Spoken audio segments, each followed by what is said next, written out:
The art of archaeology is a truly fascinating one.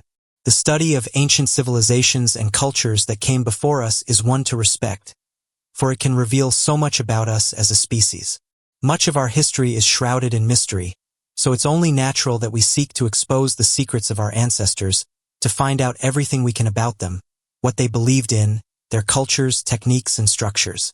They say the past is a different country. They do things differently there. So today we'll be taking a look at 3 wondrous archaeological discoveries. The treasure chest revealing clues to Thutmose II's lost tomb. An unbelievable discovery has been made at one of the largest archaeological sites in Egypt, Deir el-Bahari. Archaeologists uncovered a buried stone chest holding some interesting items which could date back to over 3,500 years ago. The individuals credited with its discovery were from the University of Warsaw's Institute of Archaeology from Poland, with Professor Andrzej Nowinski leading the investigation efforts. It is believed that this discovery can lead us to the lost tomb of Pharaoh Thutmose II. Deir el-Bahari is a site near Luxor and Karnak, 2 other successful excavation sites, and is a remarkable complex of monuments and tombs meant for ancient Egyptian nobility and royalty. The tomb of Hatshepsut lays there, and the Polish archaeologists have been working tirelessly on this site for the past 60 years. The chest was discovered by sheer luck, found in a pile of heavy debris, which resembled nothing more than another segment of an ancient building's wall. Professor Nowinski, when interviewed by the media, explained that it was only after they gave the debris a closer look that they realized what it was. A chest, intact and full of archaeological treasures. The chest measures 40 centimeters in width and length. All the items found inside the chest were wrapped in bundles of linen canvas to protect them. 3 vital items were found. There was a skeleton of a goose. Historians have since hypothesized that it was sacrificed for religious purposes. The second item was an egg of the goose, potentially representing the life contrasting the departure from life symbolized by the goose. And finally, the egg of an ibis bird. In ancient Egypt, the ibis bird held immense spiritual value, much like the cat. Next to the stone chest, there was something else wrapped in a bundle of linen, a wooden box with the name Pharaoh Thutmose II engraved on it. The box was in the shape of an ancient Egyptian mortuary chapel. The items and wooden box all pointed towards it belonging to a member of the royal family for certain. Professor Nowinski shared his thoughts, claiming that the royal deposit indicates that a temple or a tomb was being raised in the pharaoh's name. The evidence steers this theory due to the fact that the site is in the middle of a royal cemetery. The likelihood of it having been a tomb is immensely high. The found boxes suggest that there was indeed a time when the pharaoh was buried at this site, though whether he is still hidden somewhere deep around the area or if at some point in antiquity his body had been moved elsewhere is unknown, as the tomb of Thutmose II has been deemed lost for thousands of years. The pharaoh himself was only in control of Egypt for a mere 3 years, from 1476 to 1479 BCE, and was recorded to have passed away at the age of just 16. When he was alive, he was married to his sister Hatshepsut. Though incest in the bloodline of Egyptian royals was considered normal at the time, and often was only done to keep the power within the family for political reasons. However, the young pharaoh seemed to have been nothing short of a political puppet for his sister-wife, who went on to rule over Egypt as one of its first female pharaohs, and her reign was regarded as powerful, prosperous, and great. As soon as the stone chest and wooden box were found, the team hurried to try and find the tomb of the lost king, believing it to be hidden in plain sight. Perhaps the eternal resting place of the pharaoh had caved in through the millennia and could be found with a little harder work and digging. The archaeologists involved believe they are incredibly close to discovering the tomb of Thutmose II, and if they prove to be successful in their quest, then this will mark one of the greatest archaeological discoveries of this century, if not the greatest discovery within the last millennium. This tomb would be completely untouched by the looters of the past, and could give us a never-before-seen insight into what an authentic, untampered with royal tomb looked like and the truth into Egyptian burial rites. The last time an untouched tomb was found was that of the famous Tutankhamun, which had been abundant with treasures upon its discovery. Mummification workshop. Back in 2016, Egyptian archaeologists re-excavated a site at the Saqqara necropolis, first discovered in the 19th century. Since then, a new discovery has been made, a mummification workshop connected to a multi-chamber burial shaft full of ancient treasures and relics that gave an exciting new insight into burial practices. In the words of Dr. Hussein, the chief archaeologist of the project, "We are standing before a gold mine of information." The site has been dated to the Sate Persian period of ancient Egypt, somewhere between 664 BCE and 332 BCE. The structure is rectangular and made of limestone and bricks. An open area exists with two basins thought to have contained salt to dry deceased bodies. Other finds include linen bandages and an underground chamber of pottery, with names of mummification processes engraved onto them. The process included taking the deceased person's innards and placing them into jars, drying the body and wrapping it. Many ointments were used during this procedure. It was expensive to mummify people, so only nobles and royals were given the option to be preserved. The workshop proves that there were different types of mummification for different types of wealthy patrons with cheaper and more expensive options available. For example, a communal burial would have been cheaper than an individual private chamber. In the workshop, a gem-decorated mask was found, an extremely rare find as most tombs were looted long before archaeology became a renowned artistic science. The mask's owner has also been speculated, with scientists believing it to have belonged to the second priest of Mut, a mother goddess. The recently found relics are on display in the Grand Egyptian Museum. But this is not the end of the search. The discovery has prompted historians to continue excavating the site for more potential discoveries. Valley of the Golden Mummies at the Baria Oasis. A breathtaking discovery was made. An acropolis which contained various tombs of great importance. 105 mummies were found, all in idyllic condition for bodies so old. The area came to be known as the Valley of Golden Mummies, and it is theorized that there may be 10,000 mummies buried here, deep in the earth. Discovered them about 380 kilometers from the pyramids. It was an accident when a guard's donkey's leg fell through a hole in the ground. They found gold glimmering beautifully down below and decided to excavate. Alongside the bodies, for tombs dating back to 330 BCE were found. Some mummies were gilded and obviously wealthy citizens, merchants and their loved ones most likely. Some mummies were wrapped in linen, a more economic approach at mummification. It seems that sometimes whole families were laid in the same graves. Archaeologists found one female mummy's head laying on the stomach of a male mummy, assumed to have once been her husband. Further artifacts were found, such as gold, jewelry, pottery, coins, bracelets, rings, earrings, and all types of precious metals ranging from silver to bronze to gold and even ivory. The burial site included little clay statuettes of mourners. The point of these was for them to weep for the deceased for eternity and let them never be forgotten. Other statuettes were found of mothers who symbolized fertility. Empty vials were found, and the largest speculation is that these held tears for the loss of life. The tombs lacked any inscriptions. What started off as an accidental discovery of gold turned into an excavation of 105 mummies, which since its initial founding has become 200 mummies.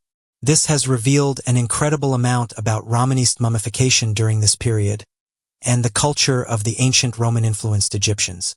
All this greatness occurred because a donkey took one wrong step and its leg fell through the sand. The fact that the most grandiose of discoveries are found by complete and utter accident makes one wonder how many more things lay beneath the ground, hidden right underneath our very feet. Buried temples, lost tombs, concealed cemeteries, overflowing with bodies and skeletal remains from the beginnings of humanity. The potential is endless. We can only hope that we will manage to uncover more brilliant historical sites which will reveal to us the secrets of our ancestors. What knowledge did they possess that has since been dispersed by the winds of time? We ever find out? For now, it remains unknown. What do you make of these archaeological discoveries? National parks are some of the most beautiful places on the planet, but a sad truth is that many people go missing in them. Over 250,000 individuals are reported missing every year, with estimates of actual missing person cases that are left unreported pushing that total to more than 300,000 cases. With that many reports, it's no wonder that a vast majority of these cases are left unsolved. One national park disappearance that got solved was that of Sailor Gilliam's, and the argument has been made that the only thing that saved her life was her red hair. Sailor was hiking in Santa Barbara, California with her friend, Brendan Vega. Although both of them were excited to get going, both of them were inexperienced when it came to this kind of trek. The terrain around this area is known for being dangerous, and in the past many experienced hikers have warned those from taking on this kind of environment. As time passed, the couple noticed that it started to get dark and thought it would be best if they head back. However, things would take a turn for the worse as they couldn't find their car. Sailor then jumped off a rock and badly hurt her leg. Unfortunately, things for the pair would only get worse. They decided to get their phones out so they could call for help, but realized that both of them were out of battery. They also had no flashlight. Vega then tried to carry Sailor. However, this act would cause him to fall over and break his glasses, break his elbow, and also break Sailor's ankle in the process. Vega told Sailor to stay where she was and that he was going to find help. However, this would be the last time that Sailor saw him. Sailor said the following about the event. "I was yelling for help all night and the rest of the next day, even though I was losing consciousness. At some point, I didn't think anyone would find me. I felt like no one would save me." End quote. By the next day, she was exhausted after screaming all through the night. Luckily, at this time, a group of hikers passed through the area, with one of them noticing something red in the corner of their eye. As they looked closer, they could see that this belonged to a woman. The hiker Nicole Gergen said she saw a flame of red hair in the corner of her eye, and after approaching her knew that her injuries were potentially life-threatening. They immediately phoned for help. One of the members of the group said the following: "This route has dangerous boulders and rocks, so no one else was there. Plus, it was a Monday afternoon during work hours. I mean, I was only there at the time because I was unemployed." End quote. Sailor's mother and aunt were soon contacted, with her mother saying the following: "I've been so frightened. I'd gone to the police department. We had no idea where she was." End quote. This story doesn't have a happy ending though. While Sailor was being attended to in hospital, she found out that Vega had been found, unfortunately passing away from his injuries. It said that he fell while he was looking for help. The sad truth is that many people who go missing in national parks are never found. Every now and then there's a series of missing cases that emerge that are so peculiar, they become the subject of internet theories. Known as the Missing 411, there appears to be a substantial number of missing person cases relating to the disappearance of individuals from national parks. In fact, many of these missing 411 cases are believed to not be investigated too deeply, as some form of supernatural cover-up takes place in these undisturbed occasions. Maurice Gordon Dr. Metz was an 84-year-old Christian reverend, of whom had a relatively successful writing career during his time, and worked as a Christian leader of his small community with a number of successful publications under his belt, such as his works titled Burden Bearing and Mystery of Godliness. Unfortunately, Doc was suffering from a severe blood disorder that made it difficult for him to be alone, and had several arthritis complications that prevented him from being able to move without assistance. Despite these physical limitations, Doc enjoyed spending his free time venturing out into the wilderness to locate idle conditions for mining precious gems and minerals. Doc had been a fan of leading his own private expeditions in the field of geology, and would often invite a close friend of his to accompany him when making trips out into national parks, or empty stretches of woodlands to assist him during the trip, and help him move throughout the rugged terrain. Doc's fascination for the field of geology would eventually lead him to joining the American Federation of Mineral Societies, a Flatiron Gem and Mineral Club, becoming an experienced veteran of private expeditions and mining efforts. It's for these reasons that it came as a shock to the wife of Doc when he suddenly disappeared, and this happened when venturing out into the Pike National Forest, located in the Forest Range of Colorado, and this happened when taking a trip with his close friend McSherry. According to McSherry, the two had found a small sandy pit close to the Rampart Range Road. When McSherry said he left Doc to venture out an extra 50 yards, and this was to find his own sandy pit to dig from. After around 2 hours of mining, McSherry returned to Doc and told him they would be driving home soon because it was getting dark. Doc had said he would start gathering his tools while McSherry returned to his pit. After McSherry finished packing his things, He'd returned to Doc's pit only to find that he completely disappeared without a trace. When investigations were made, detectives remarked that the disappearance of Doc seemed perplexing, as there were no evidence of a struggle or any footstems, markings or tracks left behind in any direction. Additionally, all of Doc's tools went missing with him, and nothing was left in the pit to be used as evidence. On the 18th of July 1981, the wife of Maurice Gordon Doc wrote a letter to her Governor Richard Lamb, asking for any assistance in helping find her husband. The letter detailed that she believed that details were being covered up, with thoughts that he'd met some kind of foul play or had been carried away, and that efforts for an investigation were being stopped by unseen forces. Despite this letter, no further action was taken. So what do you make of these national park stories? Over the years, a number of impossible-to-explain phenomena have been witnessed. From sightings of supernatural phenomena to unidentified flying objects to a number of strange lights and impossible-to-explain circumstances, it feels as if no story is too out there.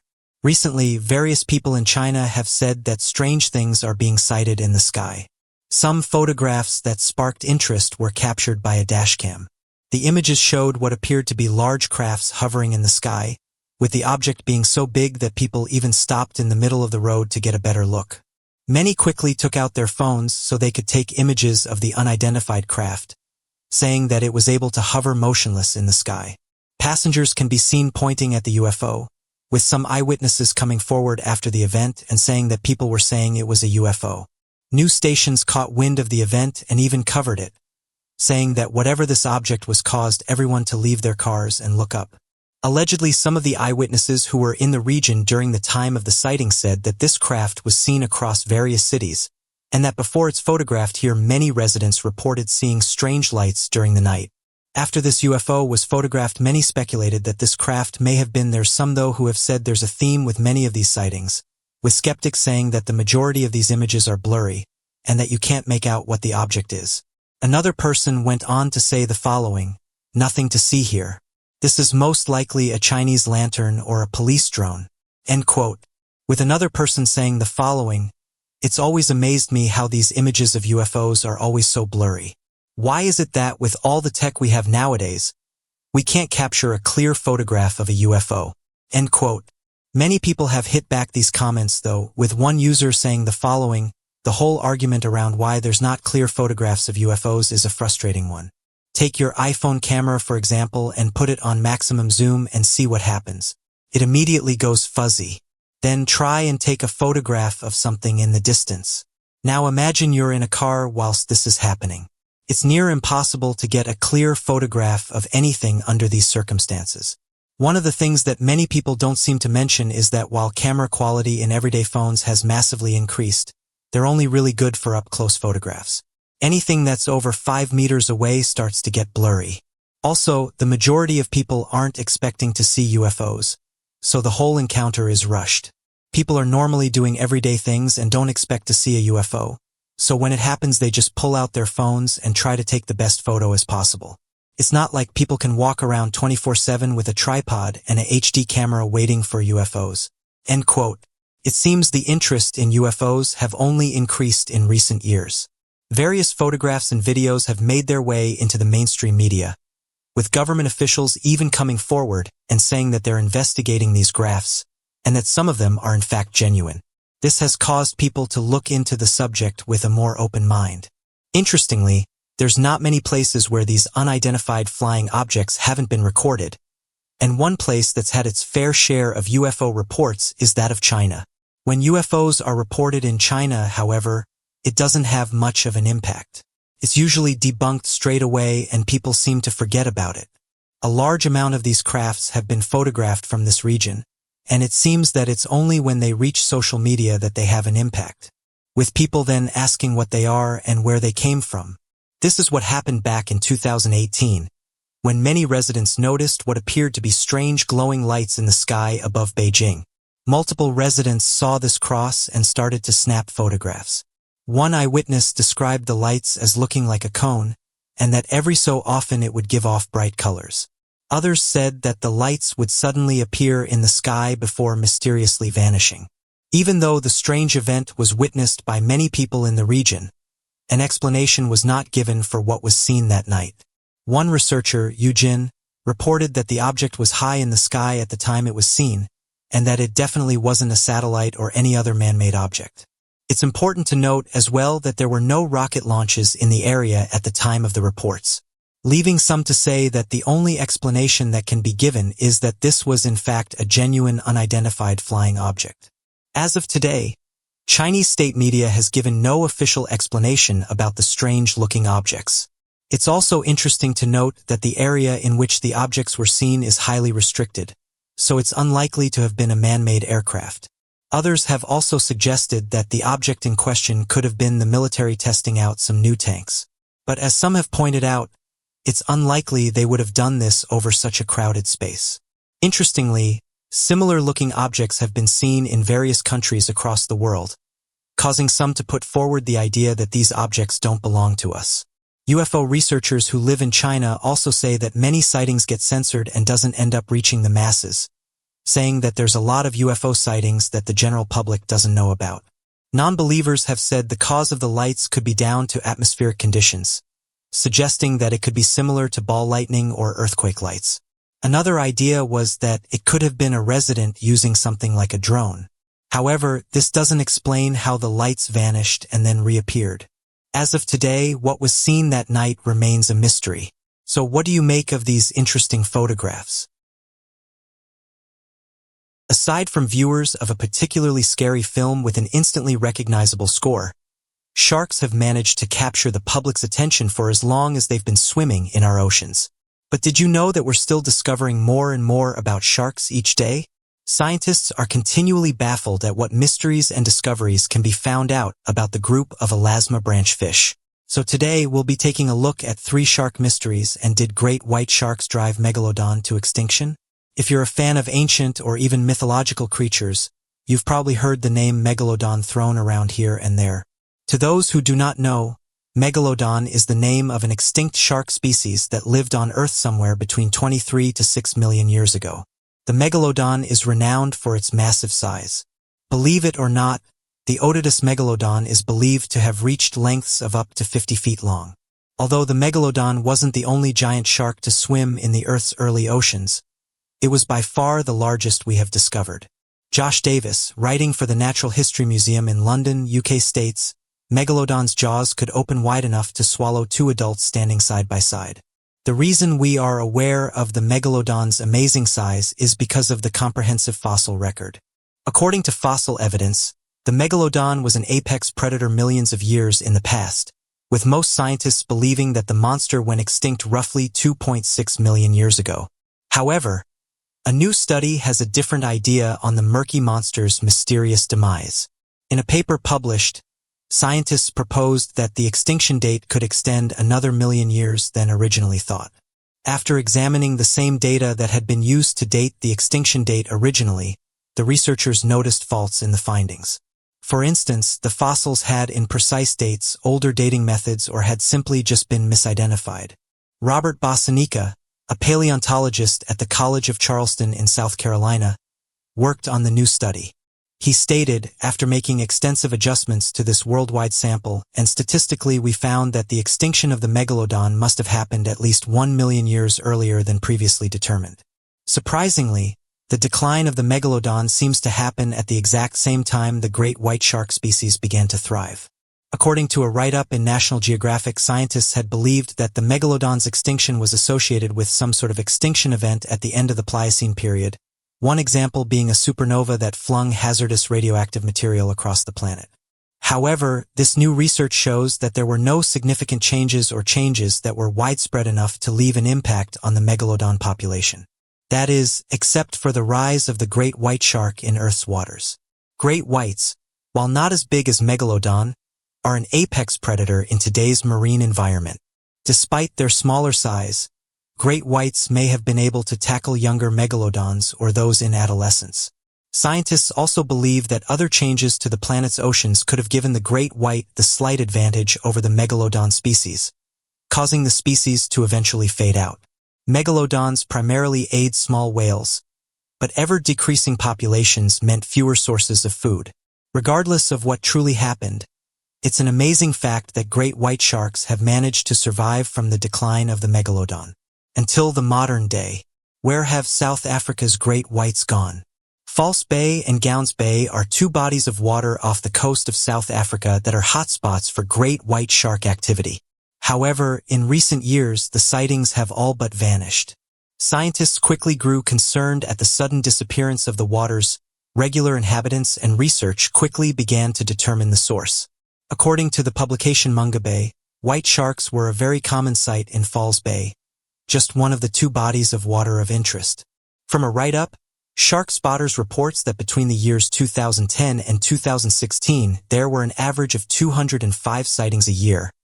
But in 2018, that number reduced to just 50 sightings. Not one sighting occurred in 2019. Thankfully, one sighting did occur in January 2020, the first in 20 months of zero activity. The reality is that we have way more theories than we have facts to support them at the moment, says Alison Koch, a marine biologist for South African national parks who has been researching white sharks in Africa since 1998. Great white numbers are uncertain in South Africa. Some estimates have put the population total at 500, while others suggest 900. Regardless, the number is hardly indicative of a thriving species. Sarah Andriotti of Stellenbosch University studies the genetics of white sharks around the South African coast. Andriotti's research has uncovered that sharks around the coast are actually just one group, which moves from location to location, breeding with one another. In her study conducted from 2009 to 2011, Andriotti believed to have identified 300 breeders in the population. The minimum to avoid inbreeding is 500, and according to Andriotti, our population was in real trouble already. So why did the great whites suddenly disappear from the South African coastline? Well, the answer might lie in the shark's pop culture cousin, the orca whale. Orcas are also present in the bodies of water that great whites normally thrive in. Scientists have identified two particular orca whales named Port and Starboard, which were first spotted in False Bay in 2015. Orcas have slowly increased their activity in the area since 2009, and at this time the number of deceased broad-nosed seven-gill sharks began to show up in the waters off the South African coast. Alarmingly, these were the first records of orcas hunting sharks in South Africa. A paper was published on the first documentation of a novel feeding technique. Succinctly, the orcas had been using brute force to damage the shark's pectoral girdles. This allowed the orcas to bite out the shark's livers before leaving the rest of the carcass. Orcas do this because livers are incredibly high in fat, and shark livers equal roughly a third of each shark's body weight. After the first attacks, the seven-gill sharks soon dispersed from the area. Despite being one of the world's biggest hotspots in activity for seven-gills, the sharks were gone for a month. This pattern seems to match up to the great white events post-2017. As the great white sightings began to lower, a total of 5 great whites were found washed up on the coast of Gansby, each of them missing their livers. The evidence of large teeth marks clearly pointed to the local orcas. While Port and Starboard were the only present orcas in the bay, researchers have given word of another orca in the area, resulting in continued drops in sightings. This behavior might point towards a different ecotype of orca, one that is primarily a shark eater.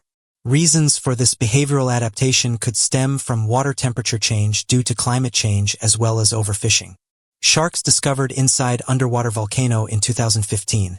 The strange circumstances of a group of sharks thriving within an underwater volcano went viral online.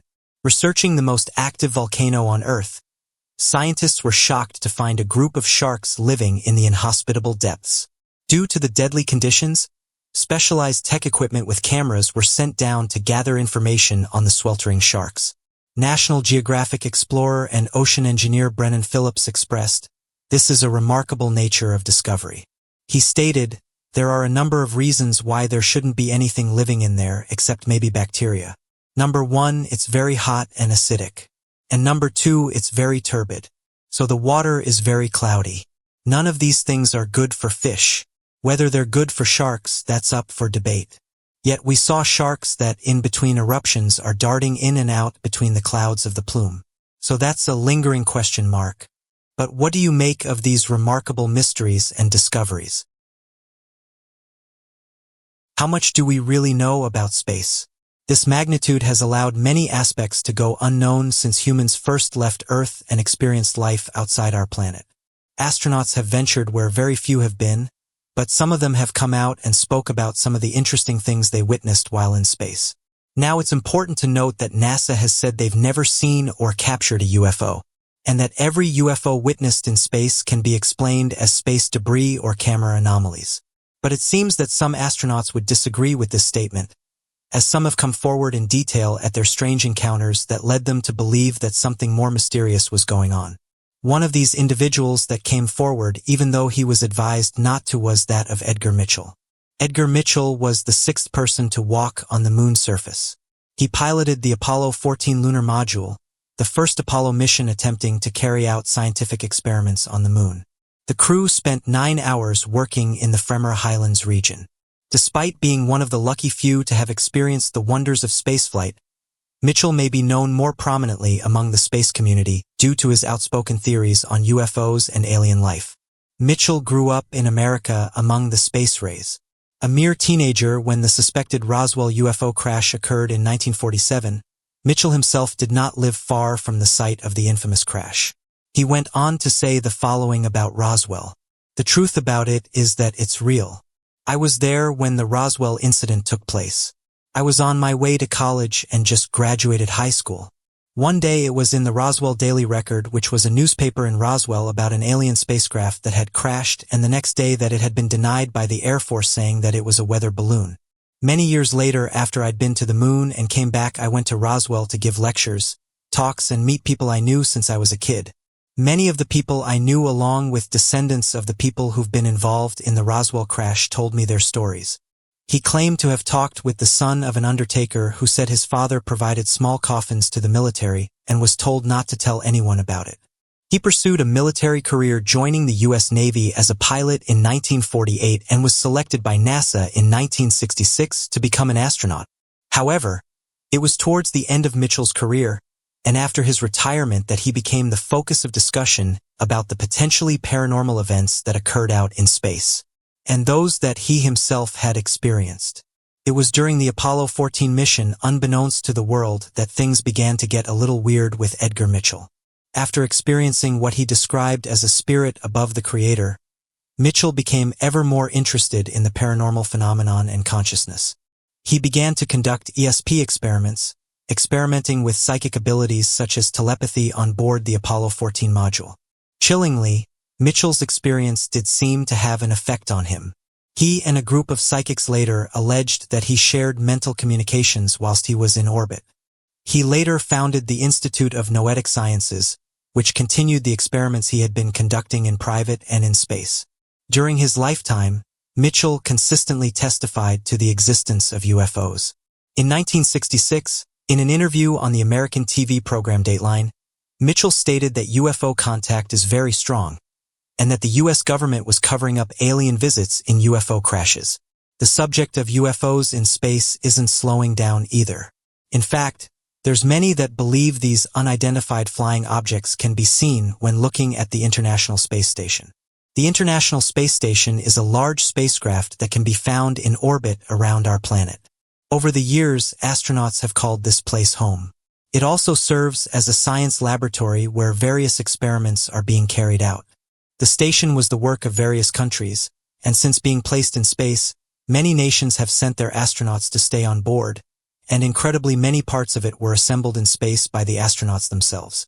It's not as deep in space as some people might think, though. It orbits our planet at an altitude of approximately 250 miles. There's various International Space Station cameras that give the public a chance to look out into the cosmos. However, every so often someone manages to record something that they can't explain. Some of the most commonly shaped UFOs that are seen on the cameras include that of the triangle and disc. This caused UFO researchers to spend countless hours watching the life cams in the hopes of finding something. And in some cases, amateur researchers have discovered strange objects off into the distance, which is then followed by the cameras mysteriously being shut off.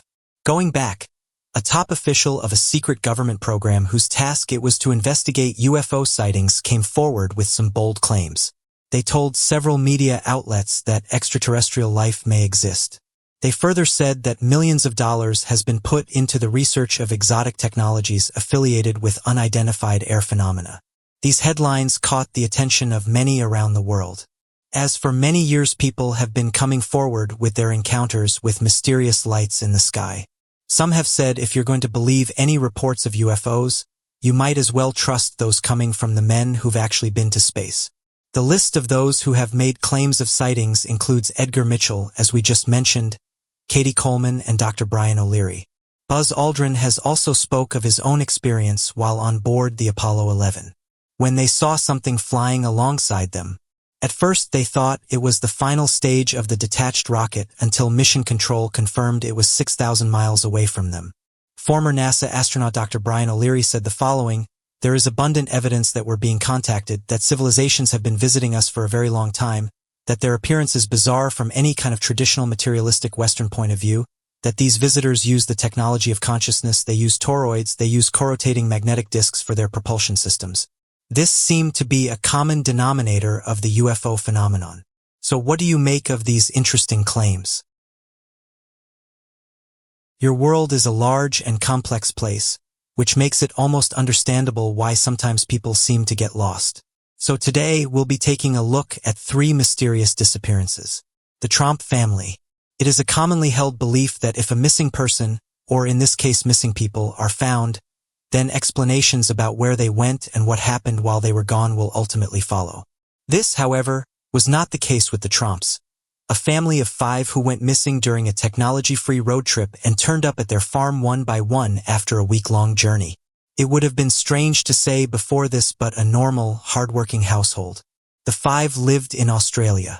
The parents, Mark Tromp, who was 51 years old, and Jacoba, who was 53, lived on a successful red currant farm and ran an earth-moving business on the outskirts of Melbourne.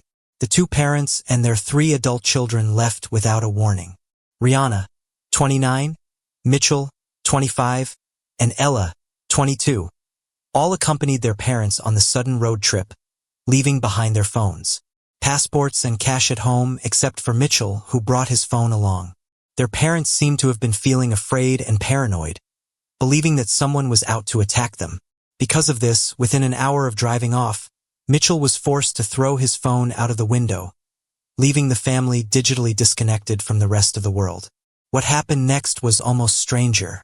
As the road trip from their home in Sylvan to Wangaratta continued, each of the family members left one by one, turning up in different places until they returned home. The first to leave was Mitchell, who separated from his family upon their arrival in the New South Wales town of Bathurst. Next, Ella and Rihanna were separated from their parents upon reaching the popular tourist spot of Genolon Caves. The 2 stole a car and drove south to the city of Goulburn, where they reported their parents missing to the police. News of the family then started to spread.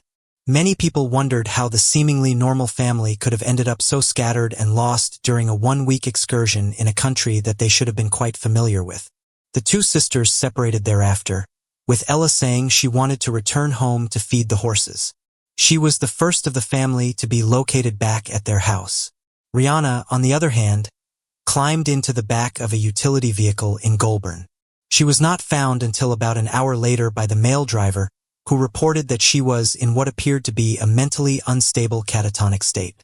Brianna seemed to have forgotten what her name was and where she was, therefore was taken to a hospital in Goulburn, where she remained in psychiatric care.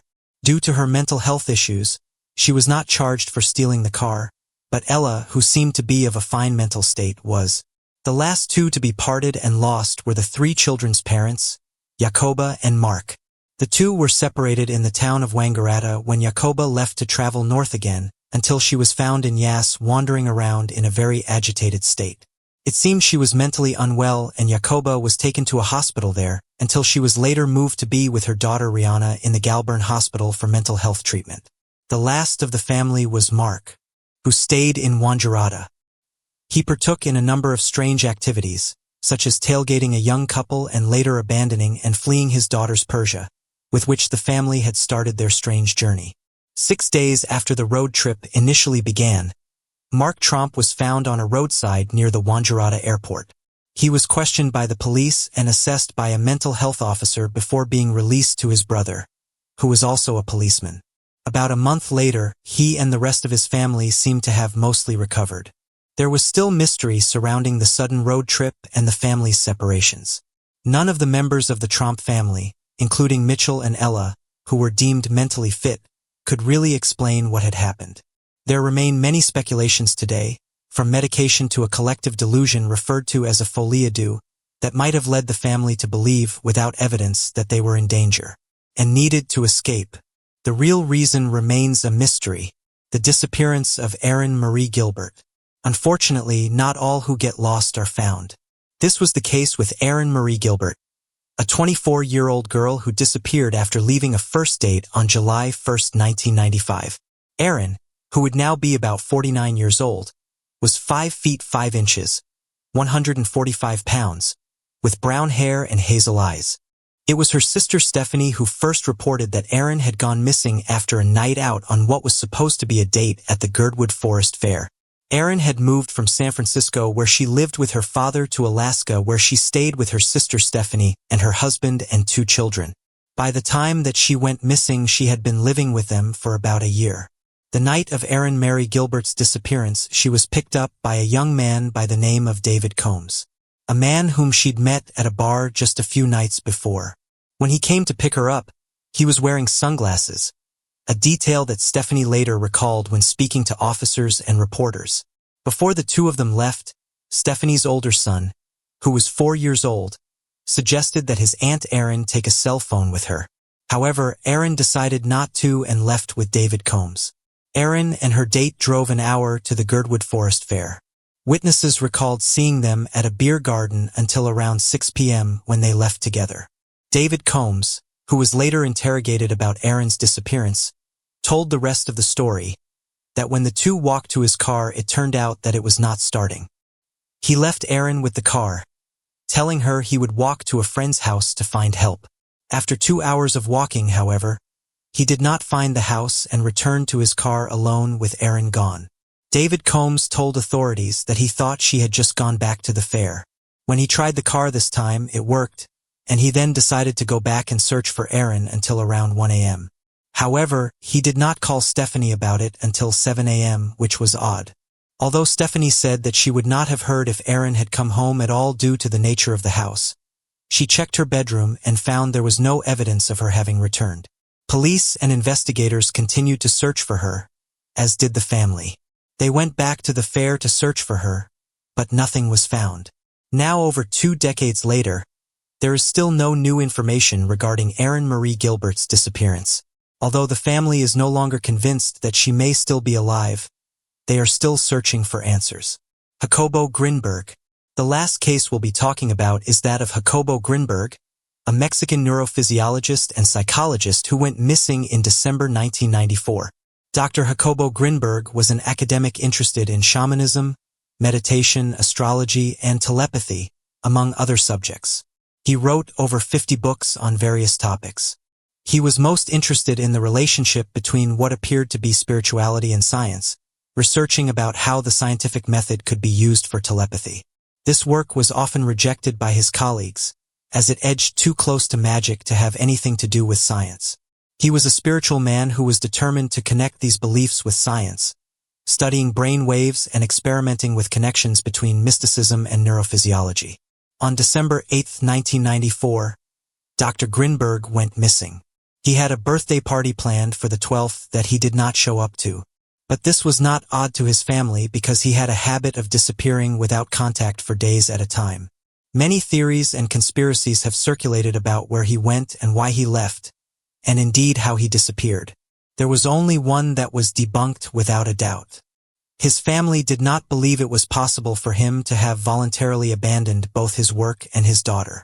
The strangest theory that remains surrounding this case is that of Jacobo's wife, Tyr. The day after he disappeared, she cashed a check for $1,000 at a bank and dismissed the watchman at their country house. She told his stepmother that he had left for camps and that they would be leaving to Nepal when he returned. Making arrangements, Tyr left too, but disappearing completely and having little contact with her family outside of a few calls and that year to her mother. When her family was contacted about the missing case, they claimed to have not even known that she had been married at all. This all led to Grinberg's family believing that she must have attacked him and left, perhaps not alone, but with help. However, there was never any proof of this because evidence was never found. Investigators and officers did not find blood, trails, or a body to give them any idea of what might have happened. Although the world can seem like a dangerous place, one can take comfort in the thought that cases such as these stand out because they are unusual and not. But what do you make of these mysteries and disappearances? The ancient world has fascinated us for years. There are many artifacts that have been discovered, though, that have caused us to question what they depict. One interesting artifact that's said to show advanced technology is that of the Babylonian cylinder seal. Theorists have said the seal is proof of advanced weaponry.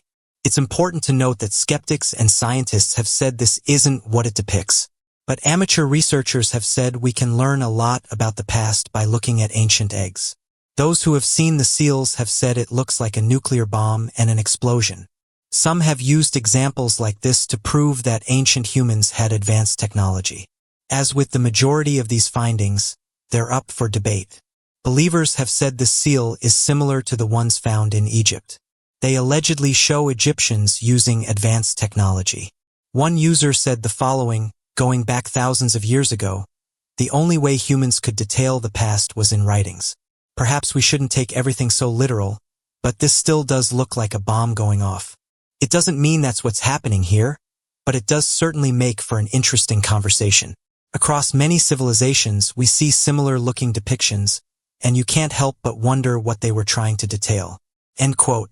As of right now, you have ancient theorists that believe this is evidence of humans destroying themselves and saying that every 100,000 years or so civilization starts over.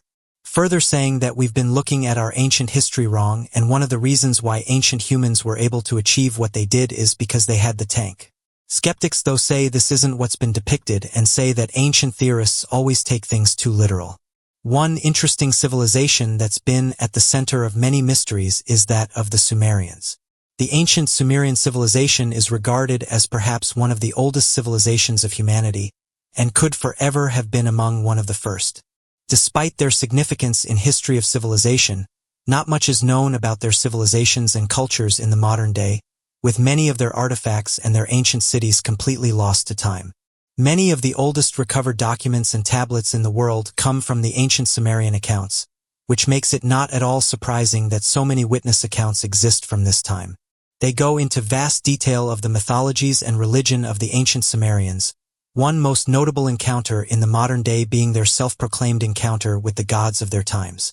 The ancient Sumerian gods were depicted as being large, intelligent beings that looked similar to man but with the capability of flying through the skies on large metal dragons that would breathe out fire as they ascended. In fact, the name of these gods referred to as the Anunnaki, and their translation of the word quite literally means the people from the stars. This has led many modern-day UFO groups to suggest that these Anunnaki were nothing more than advanced extraterrestrial life that had made early contact with the human race, and helped them evolve past their Stone Age evolution. Additionally, given the fact that the world's first civilizations are traced back to the ancient Sumerian civilization, this has provided more support for the theory that the advancements with the human race were hand in hand with that of the encounters with these people from the stars. This has led me to wonder who or what the Anunnaki were, and any scriptures surrounding such beings to be studied religiously, in the hopes of uncovering more evidence for this ancient alien hypothesis and the development of the human race during this time. The DNA of the Sumerians. For the longest time, one of the biggest mysteries surrounding that of the ancient Sumerian people had nothing to do with its civilization, culture, or any one of its incredible levels of developments, but rather that of the genetic lineage of the people. Their origin and the discovery of any possible modern-day descendants that could be studied further to help us better understand that of the ancient Sumerian civilization and their people. Due to a number of different writings, there also appear to be numerous claims from ancient alien researchers that believe that the modern-day descendants of the ancient Sumerian civilization could help shed proof into that of the ancient alien theory of genetic manipulation. With the help of the Anunnaki, the supposed gods that had come from the stars, researchers believe that if the modern-day descendants could be found and their DNA could be tested, there would have been irrefutable proof that their DNA had been manipulated by their gods, in the event to promote the human evolution and possibly provide answers for the ancestral missing link, leading many to spearhead this campaign in the hopes of gathering evidence of extraterrestrial intervention. However, the problem with this campaign is that the ancient Sumerian civilization was reportedly wiped out thousands of years ago, before the dawn of the ancient Babylonian society, leading many to believe that perhaps the people of the ancient Sumerian civilization had all perished. Luckily for humanity and researchers alike, a number of researchers finally tracked down a group of people in the modern day that are believed to hold the genetic code of the ancient Sumerian people. After archaeologists located the preserved body of an ancient Sumerian prophet that was believed to have survived a massive flood referred to as Noah, researchers were able to gather DNA from the teeth of the individual and use it to trace any modern-day descendants. This led to researchers uncovering the last known descendants of the ancient Sumerians in the modern day, and these were that of the marsh Arabs that lived secluded from the rest of the world in the marshlands of Arabia. When further testing was done, they proved to be a conclusive match to the ancient Sumerians, leading many to make strange connections with the modern-day society and that of the ancient Sumerian civilization.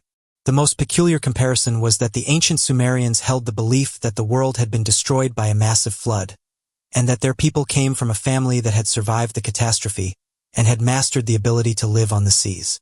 Interestingly, the Marj Arabs appeared to be master boatmen, as well as forming several houses and villages floating on the waters of the Marj lands. So what do you make of these interesting ancient depictions? And do you think these texts show us events that played out in the past? Many have asked the question, is there life outside of our planet? Various space agencies have done a great job at discovering new planets, some of which have a lot of things in common with Earth, meaning that we know other planets exist out there that could potentially hold complex life. It's these discoveries that have caused us to explore certain regions more. Some of the most fascinating discoveries are those of asteroids. These large rocky bodies are interesting for a number of reasons. One, because they have the ability to wipe out all life on Earth. And also because they tell us a lot about our solar system. One asteroid that caught many people's attention goes by the name of 1999 RQ-36. And the reason people are so interested in this rocky body is because they think there's a pyramid on it. This structure has since become known as the Black Pyramid. And various people have shared their opinions on what they think the strange object is. Asteroid 1999 RQ-36 was discovered back in September of 1999. It's estimated to measure in at just under 500 meters and is even listed as being a potentially hazardous asteroid, meaning that at some point in the future it's going to crash into us or fly past at an extremely close distance. NASA said the following about the mission on their website. The mission will help scientists investigate how planets formed and how life began, as well as improve our understanding of asteroids that could impact Earth.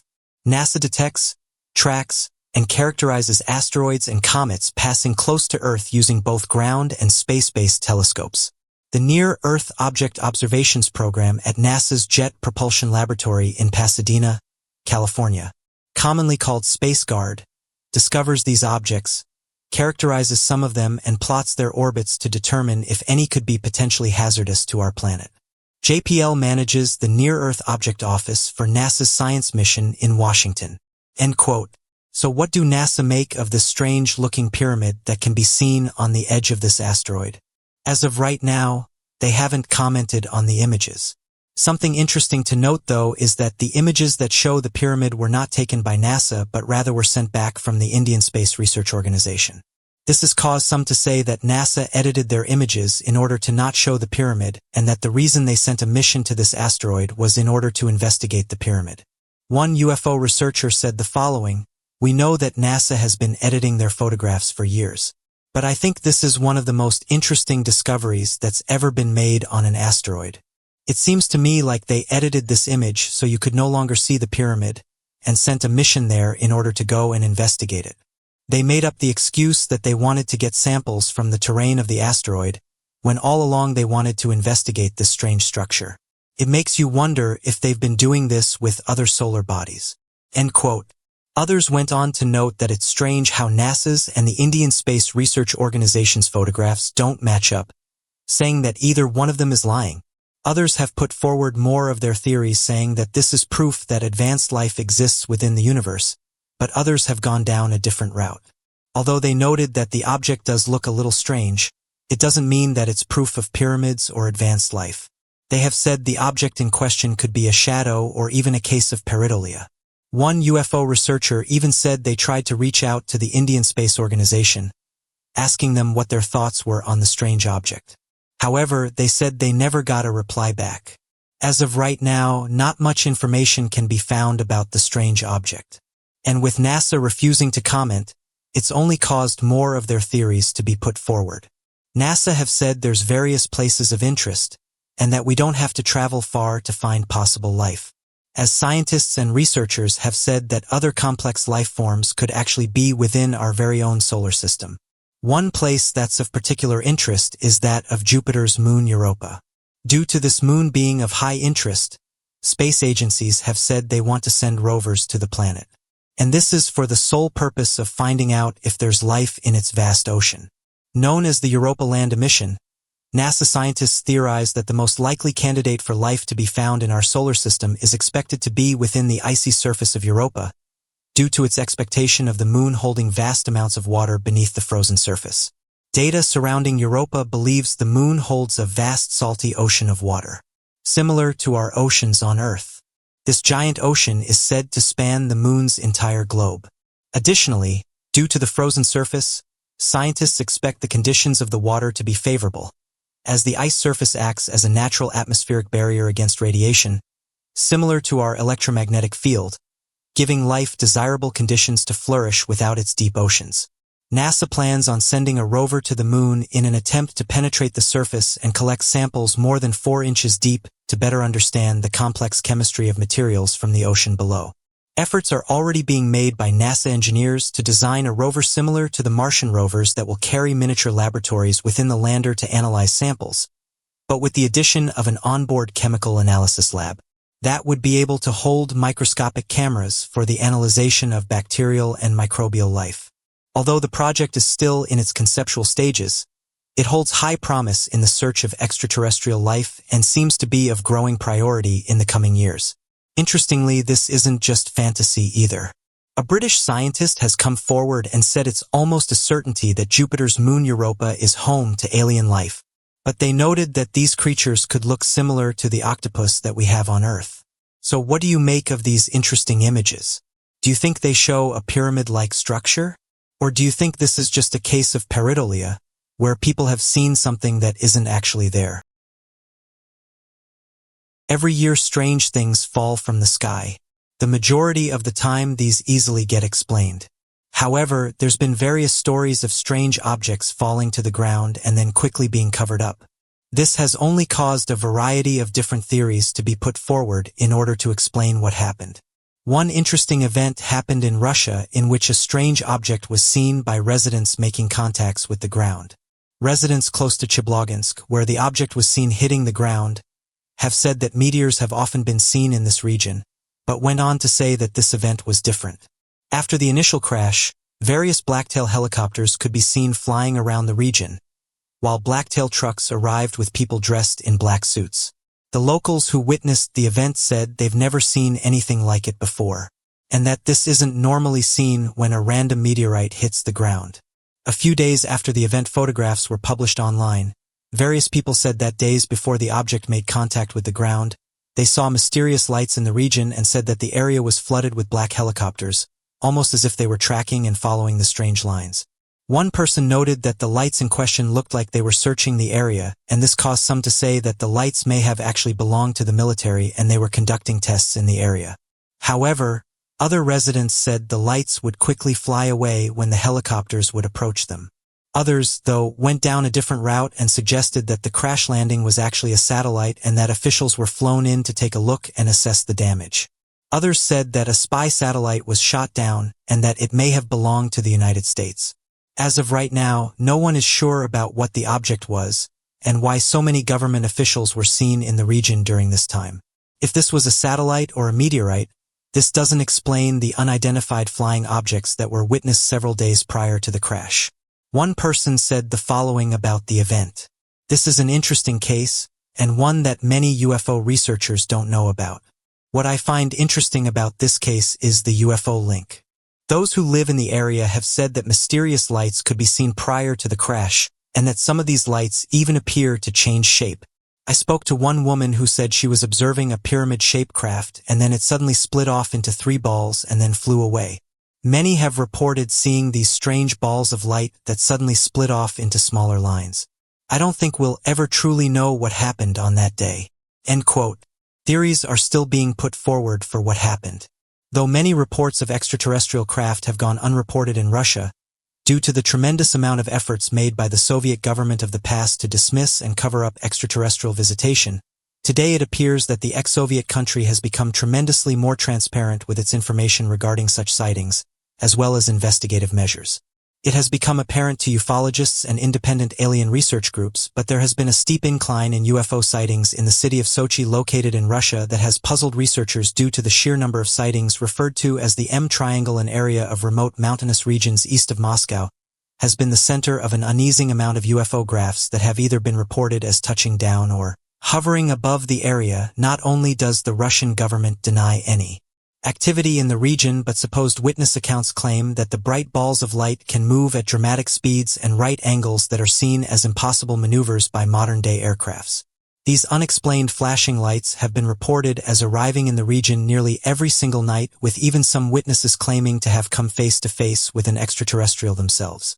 This has caused many UFO spotters and researchers to believe that perhaps the M Triangle is a special hub for aliens, and that this location may have a secret base or be an area for first contact.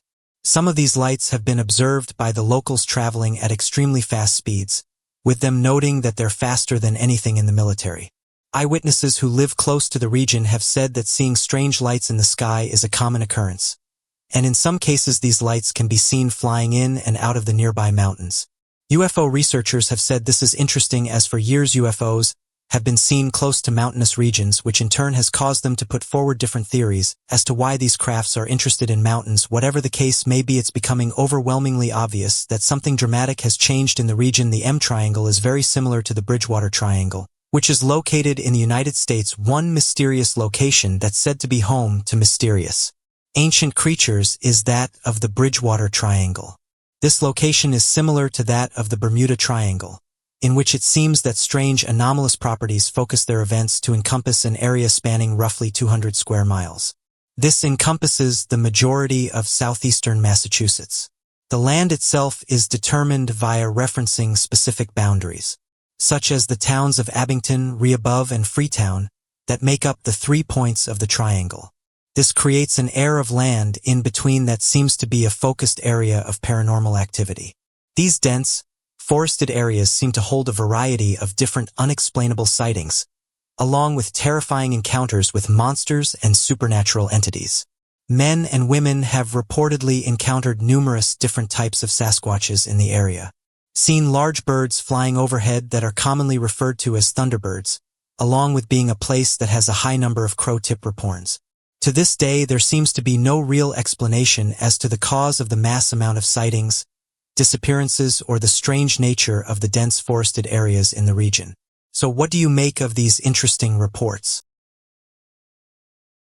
The mysteries of unexplored waters have been calling humanity since the dawn of time, and ever since people have been able to seek out adventure by boat, other people have discovered the wreckage, fallout, and sometimes even the surviving seafarers themselves. From the Australian swamps to the stern of a Viking ship, to the lighthouses of Vancouver, mysterious boat discoveries happen all over the world and throughout all of our modern history. So today, here at Unexplained Mysteries, we'll be taking a look at 3 boat discoveries and mysteries. Dutch tourists hide in a tree in Australia after fishing boat capsizers in crocodile-infested swamp. There are many stories that are infamous for wildlife horror stories, but none quite like Australia. However, this did not deter 4 Dutch construction workers from taking a holiday in Darwin in the far-removed Northern Territory. These swamps are known to be swarming with vicious, man-eating saltwater crocodiles, who have taken numerous lives in the area.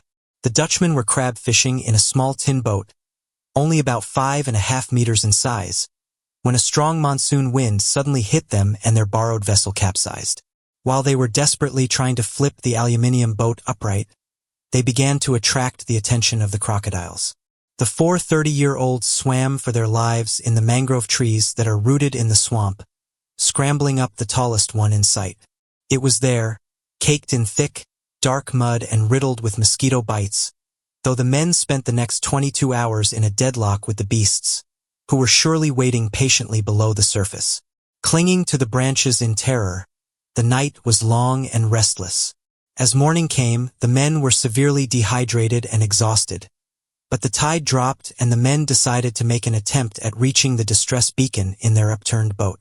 They were able to transmit the signal, and the Australian Maritime Safety Authority sent out a helicopter to rescue the group. All 4 were lifted from danger and flown to safety.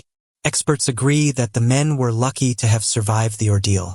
While the group have vowed not to go fishing again for the foreseeable future, they were on record saying that they needed to return in order to retrieve the boat, which wasn't in fact theirs. The Osberg ship Discovery. In the 1800s, a Norwegian farmer by the name of Johannes Hansen had his fortune told to him in America. On his farm, back home, was hidden a great treasure. Whilst Hansen himself never found it, his property, the Osberg farm, was bought by the person who would eventually fulfill this prophecy. In 1903, Nat Rom was in fact Hansen's neighbor and made what would today be equivalent of over 20,000 years of history. US dollars off the initial discovery of a Viking burial ship. The ship was in much better condition than ships found at the time usually were, partially due to the thick layer of marshland turf that helped to protect the wood of the 70 by 16-foot ship. The vessel was facing the sea, but it's unclear if it had ever been in the water at all. While the boat seems to have similar design and build to a typical Viking ship, it's possible that it was only ever intended to be a luxurious final resting chamber for the 2 bodies found inside. It was common practice in this culture to place deceased royals on a ship. If the body was male, it was tradition to light the ship on fire as it was being sent. The Osberg ship wasn't burned as its inhabitants were female, which is lucky as it's thought to be the most beautiful surviving Viking ship in history. The tomb had been looted, most likely soon after burial. What was left was anything the voyagers might have needed on a day-to-day basis, but the bones found inside are speculated to have been very important. Dressed in rich fabrics, at least one of the 2 women was very high-ranking in the Viking class system. One of these women was around 50 years old, the other around 70. Some scholars believe that one of these women was sacrificed to escort the other through the afterlife, although it's uncertain which of the 2 was the offering. DNA sampling in the younger of the 2 revealed that her haplogroup isn't common in modern Europeans but is instead more readily present in Iranians. This could mean that she is the descendant of the Black Sea, which is nearly 1,500 miles away from the site of discovery. There's also reason to believe that one of these women could have been the famous and beloved Queen Asa. She was the grandmother of Norway's first king and said to have been very popular with the people. The tragedy of the SS Valencia. The SS Valencia was never designed to withstand the dangers of the winter Pacific coast. The strong northern currents, Asiatic winds, and thick fogs that obstruct a sailor's view are only some of the deadly challenges that this area poses. The ship was originally built to transport passengers along the much less hostile East Coast, and only for short journeys from port to port. Subsequently, Captain Oscar Johnson wasn't prepared for the voyage he helmed along the Pacific coast in late January of 1906. Due to a series of fatal miscalculations, the ship violently crashed into Vancouver Island close to midnight. Untrained crew members mishandled already faulty lifeboats, and their lives, as well as many passengers and staff, were lost to the brutal and frigid sea. 2 separate escape parties managed to make it ashore, but both went searching for help along what they had just discovered to be the Cape Beale, Canada, 30 miles off course. Had either group decided to stay at the cliffs, someone might have been there to receive the end of a Lyle gun, a device which could throw a line from the ship to the shore, which would attach a pulley device that could transport people to safety. Unfortunately, no one was there to secure the line ashore, and the device was completely useless. One of these groups, however, did alert the lighthouse keeper, who telegraphed the bulletin. Soon the news reached the Pacific Steamship Company, which led a rescue operation. Many women refused to attempt to escape from the doomed ship, and no women or children survived. The captain went down with the final blow to the ship. The legacy of the SS Valencia is that it widely is considered one of the worst maritime disasters in its time. Remains of the ship are still visible today, thrust into the side of the coastline. According to locals, supernatural activity occurs, with reports that sailors are still seen today, with many stating a sight of a ghost ship within the waters. Despite all of these cautionary tales, marinas will continue to explore even the most dangerous expanses of water, because adventure and intrigue are always calling. So what do you make of these boat discoveries and mysteries? And other planets seeded with life. Scientists around the world dedicate years of their lives in search for answers to life's biggest questions. This is no different for two astrophysicists from Harvard who have proposed a theory on how life might have spread throughout the cosmos. Though the theory has initially been viewed with skepticism, Amir Sarraj and Avi Loeb claim their theory should be taken seriously. And if anything is too conservative when it comes to calculating how many times life exporting events from Earth have actually occurred. So the theory is, back when the solar system was more packed millions or billions of years ago, a gigantic comet came close to the outer reaches of our atmosphere. It was swiftly moving, several miles above the Earth's surface, too high to burn up as a fireball, but low enough that the atmosphere slowed it down. Exceptionally robust microbes were drifting up in its path, and some of those microbes survived the impact of the comet. These microbes ended up concealed deep within the comet's porous exterior, shielded from the radiation of deep space as the comet soared away from Earth and finally out of the solar system entirely. Thousands and millions of years went by before the comet ended up in another solar system with habitable planets. Finally, the comet collided into one of those planets, deposited the microbes, with many of them still living, and set up a new position for earthly life in the cosmos. Whether or not this actually happened is unknown, as there's no solid evidence that proves it. However, the pair of astrophysicists at Harvard claim that the depositing of microbes into a comet which is then ejected from the solar system should have happened, and not just once but a few dozen times throughout the Earth's history. While the theory has been met with skepticism, there's actually good reason to suggest it's possible. In the 1970s, tests were carried out using a series of small rockets, which identified colonies of bacteria in the upper atmosphere. Comets do enter and leave our solar system now and again. A large comet could have grazed the Earth, and while comets are porous, it may have protected the microbes from radiation for surprisingly long periods in space. Sarraj and Loeb suggested this happened multiple times, which may have caused other planets to be seeded with living microbes. One popular theory as to how life started on Earth also involves life being brought here on a comet which crashed into the Earth, kickstarting life as we know it.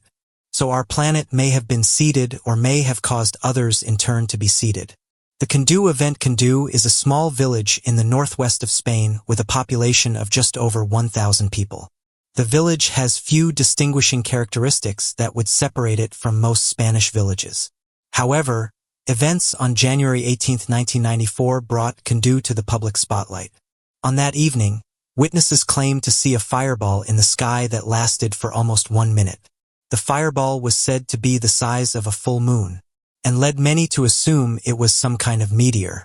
The situation grew even stranger when subsequently a large explosion crater was discovered nearby. This crater was discovered in a hillside close to the village and had uprooted all trees in a 100-meter diameter and displaced up to 200 meters of terrain. However, what was never found was any trace of meteorites or any other object that could have caused this damage. Many were startled at how similar the scene looked to a Tunguska explosion in 1908 that flattened around 80 million trees and killed 3 people. Like the Candú event, the most popular explanation for the events were that there must have been some type of meteoroid, but once again no remnant of a meteor was discovered. Many believed that the meteor in Tunguska disintegrated in the altitude before it ever hit Earth, but has not been as widely accepted. Hopes were raised further when an official investigation from the Astronomy Department of the University of Santiago de Compostela was opened for the events in Candú. Their findings were published in the Journal of Meteoritics and Planetary Science in 1998 and went against the meteorite explanation. The team concluded that the incident might have been caused by a blast of subterranean gases, which removed the topsoil when it suddenly and soared into the air. When it rose into the air, an electric charge would have been created that would have been sufficient to ignite the gases and created the fireball-like scene that witnesses had described. However, this has not stopped other theorists arguing that the Kando event was the result of a military operation or alien activities. Japan Airlines Flight 1628 incident. The Japan Airlines Flight 1628 was flying from Paris to Tokyo when 3 strange objects were spotted. The sighting lasted 50 minutes in total and have been argued by many to be evidence of extraterrestrial activity. The crew first witnessed an irregularity when flying over eastern Alaska. To their left, they reported seeing 2 unidentified objects rising and escorting their aircraft. The objects were both square-shaped and cylindrical with a glow so strong it lit the whole cabin up. A warmth was also experienced that carried through the walls of the plane. Captain Tarachi was alarmed and immediately made a series of panicked calls to the Air Traffic Control Center to see if there were any other aircrafts in the area. He was told that none were showing up on the radar. No sooner had Tarachi heard this, he observed the 2 unidentified objects darting and moving around in a very erratic manner. It was also noted that a much larger craft loomed into view behind them. This larger craft was described by Tarachi as a mothership and twice the size of any aircraft. What's more, it was moving in a way that defied gravity. Tarachi would later report how it sped up, then stopped, then flew at our speed in our direction so that to us it appeared to be standing still. The next instant it changed course. In other words, the flying object had overcome gravity. Donald D. Engen, Vice Admiral of the FAA, gathered together representatives of the FBI and CIA and showed a recording of the events. Reportedly, after the video had played, he told the room that the incident was a secret, and if asked, the meeting never took place. It was only when John Callahan, the FAA Division Chief of the Accidents and Investigations Branch, launched an investigation that the incident properly came to light. Callahan accused the members of this secret meeting of confiscating and hiding the data from the event. The remaining evidence that could be gathered led the FAA to conclude that the sightings reported on the Japan Airlines Flight 1628 were a result of technical difficulties and a split radar image. Subsequently, Tarachi was discredited despite his extensive experience flying planes as merely a UFO fanatic. He was accused of having logged several other sightings during his time with the airline and therefore accused of being a biased observer. It was even suggested that Tarachi and his crew had simply become disorientated and made the silly mistake of misidentifying Mars or Venus. What doesn't make sense, and to some might even be seen as suspicious, was the treatment of Tarachi. When Tarachi gave an interview to 2 journalists about the events he had witnessed, the reaction of the authorities was to immediately demote him to a desk job and out of the limelight. For some, this fierce reaction to quieten Tarachi is evidence of a cover-up. The events that day on board Japan Airlines Flight 1628 were far more sinister than a mere technical error. It's bizarre why individuals are treated this way. If anything, it only helps the case of the eyewitnesses. As many have pointed out, it's an insult to those who have studied and worked so hard to become a pilot, to then have your name tarnished when you're being honest and telling the truth on what you saw. Voronezh UFO landing. On September 1989, a group of children with civil servants and other members of the local community claimed to have seen a UFO. They were positive that what they witnessed was a mysterious craft. Not only that, but the eyewitnesses said that they observed 3-eyed extraterrestrial creatures. The craft was said to have landed in a local nearby park. These terrible-looking creatures had 3 eyes and frightened the eyewitnesses. They described the being as being approximately 9 feet tall. They were wearing a silvery outfit with bronze boots. They also noted that there was a disc on their chest. These aliens produced a shining triangle in the air, and it appeared like they were communicating with each other. Also with them was an advanced robotic-like creature. It's reported that, after doing all of this, the mysterious beings then activated the robot with a touch. A boy who was watching all this while standing behind the tree screamed in fear. The creatures then looked at the boy and let out a bright light. This is reported to have caused the young boy to go blind and later even paralyze him. When other children were asked to describe what the craft looked like, all of them drew a banana-shaped object in the sky and said that it left behind scorch marks in the ground. When this report came out, the witnesses were said to have been seriously affected by the encounters, going on to say that they would experience illusions and went on to suffer from various illnesses. On talking to witnesses, a story was starting to come together. Lieutenant Makeyev said he was a little unsure himself when he first saw the object.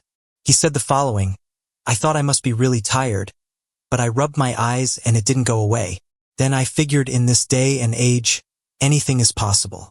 This story was first reported by the Telegraph Agency of the Soviet Union.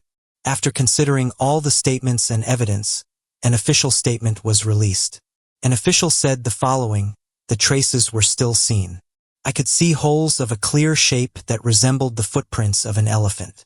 It's considered by many UFO enthusiasts to be one of the most genuine close encounter cases. Reports of unidentified submerged objects, USOS reports on USOs, are not new. They go back many years and sometimes come from very credible sources. In one incident that the former U.S. Navy Commander David Frere narrated is seeing a dark mass underwater while they were retrieving a drone for flying practice and described it as a big mass kind of circular. The second time the pilot saw the dark mass, a practice torpedo that the pilot had been sent to recover was sucked down into the ocean in the presence of underwater mass, never to be seen again.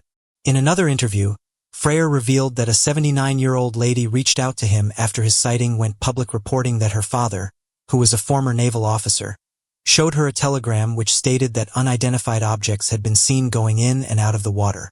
Captain Bruce Cathay, a DC-3 pilot in North Island, spotted a USO and described it as a metallic, streamlined and symmetrical in shape, approximately 100 feet long and 15 feet on its widest part. The New Zealand Navy told Captain Cathay that no submarine could have been in that area. In January 1968, several eyewitnesses reported seeing a large, disc-like object hovering over Wellington City heading to Island Bay, that they could see the object from the coast with binoculars. Between 1957 and 1968, a Brazilian scientist, Dr. Rubens J. Vilela, was startled by something that came roaring out of the sea through almost 37 feet of ice, going up to the sky like a silver bullet. Other witnesses saw blocks of ice that had been thrown into the air falling all around, and the water was rolling and boiling with a lot of steam coming from both the hole and the ice that was falling.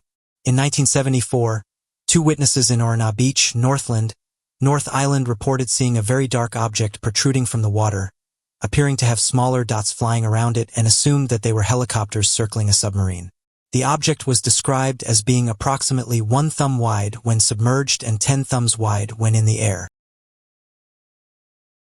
Theodore Roosevelt and Bigfoot. Following the assassination of President William McKinley in 1901, Theodore Roosevelt became the 26th President of the United States.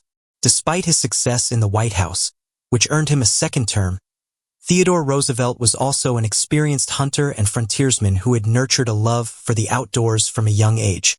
He spent years of his life tracking a variety of wildlife, through the forests and mountainous regions of the American frontier, to the more unique species of wildlife that populate the plains of Africa.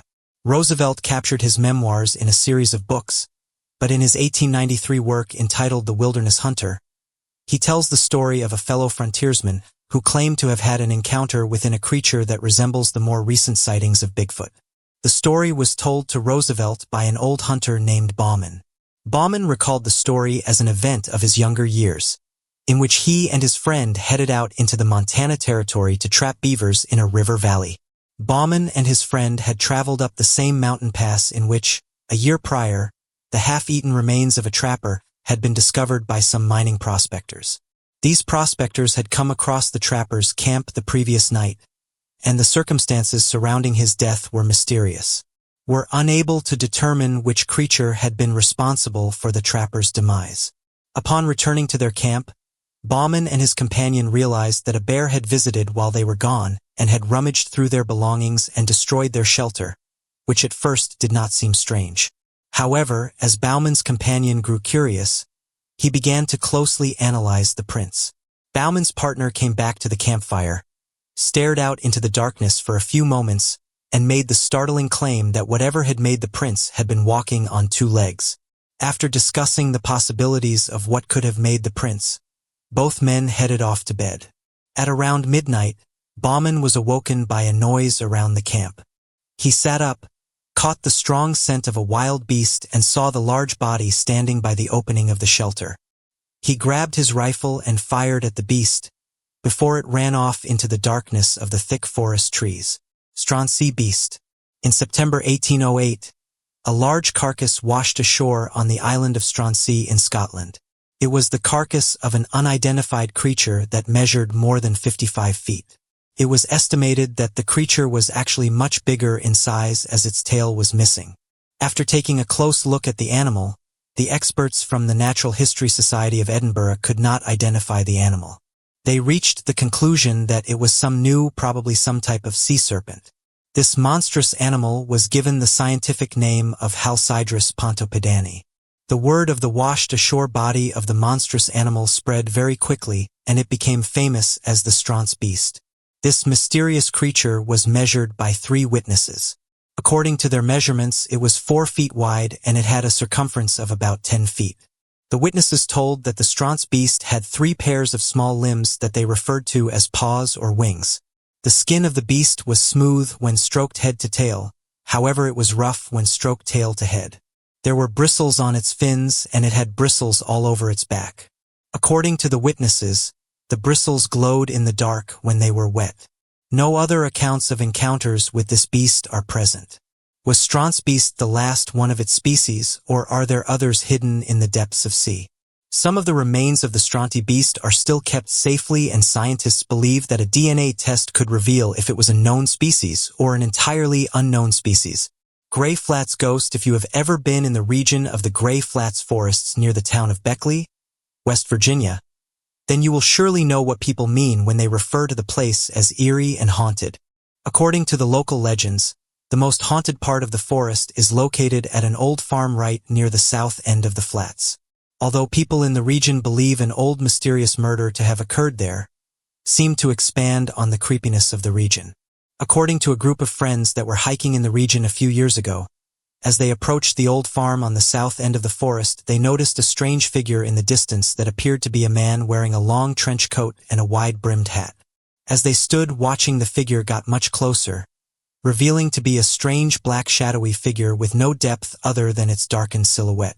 One of the friends began to panic and had what appeared to be an asthma attack and quickly got out of the area and carried their friend away from the creature. As they made some distance away, they realized their friend was not having an asthma attack, but appeared to have had an unexplainable allergic reaction to the creature when it approached. Although the event could not be accurately explained, it seemed to share odd similarities with other myths and creatures in the region. The strange shadow creature then gained the moniker of the Grey Flats Ghost. The story of Captain John Smith, according to rediscovered documents published back in 1849, during the year 1611, as Captain John Smith and his crew were traveling around the West Indies, they spotted a strange creature in the waters beside them. The crew described the creature as resembling that of a woman for the upper part of her body, except with a few key changes in her face, such as that of her eyes, of which were described as larger and bright green hair. The lower part of the creature's body was described as being similar to that of a dolphin's body, and not that of a fish or scales of any kind as other tales of mermaids claim. Interestingly enough, when researchers looked for the source of the tale concerning Captain John Smith and his crew's encounter with the mermaid, they found that the original author for the piece, that was later published in 1849, was the author of The Three Musketeers. This has led many skeptics to believe that the stories could have been fabricated. However, at the time, the author was more than well-versed in writing articles pertaining to nonfiction, and had even co-authored other pieces that involved true stories of encounters with mermaids. This helped not only prove the author's fascination with the subject, but that the rigorous fact-checking involved with publications at the time more than helped to steer the author clear from fictitious accounts in his works. Still, to this day, many claim that the account is nothing more than a forgery despite evidence of Captain John Smith and his crew encountering other strange creatures in the sea and often writing about them. The lindworm. The lindworm derives from 2 German words and translates as ensnaring serpent. This serpent was renowned in legend for causing terror. During the 19th century, Gunnar Olof Hilton Cavelius, a Swedish folklorist, compiled a set of eyewitness reports of the lindworm. Descriptions of the lindworm's appearance vary across accounts. A dragon-like head, reptilian skin, and 2 clawed arms in the upper body. Because of its physique, the creature did not walk but rather slithered around the ground like a snake, using its arms to navigate. Notably, the lindworm was said to have a mouth big enough to swallow a man at first bite, and when the explorer Marco Polo set eyes on the creature, he described it as being mighty enough to take down a man on a galloping horse with a body that was 10 palms in girth and 10 paces in length. Characteristics prescribed to the lindworm also vary. The shed skin of the creature was believed to enhance a person's knowledge of nature and medicine, and some believed sightings of the creature was a sign of good luck. However, most accounts focus on the terror caused by the lindworm. The creature was known to cause death and destruction wherever it went, from rivers to seas and to land. It feasted on cattle and other livestock, and was even known to invade local churchyards and consumed the bodies of the dead. Unsurprisingly, this notorious creature has featured in many folklore tales.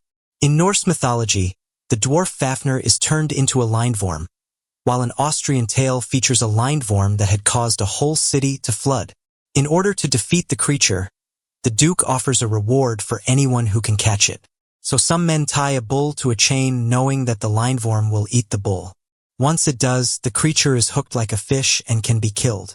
The story also told by Saxo Grammaticus tells of Ragnar Lodbrok, a king of Denmark and Sweden. The Earl of Gotaland's daughter, Thora Borgajort, was given a baby lindworm by her father. However, the lindworm grew more powerful and eventually took Thora hostage. Thora was only saved when the brave Ragnar killed the creature. The most famous tale the lindworm features in is called Prince Lindworm. In this story, a king and queen long for a baby.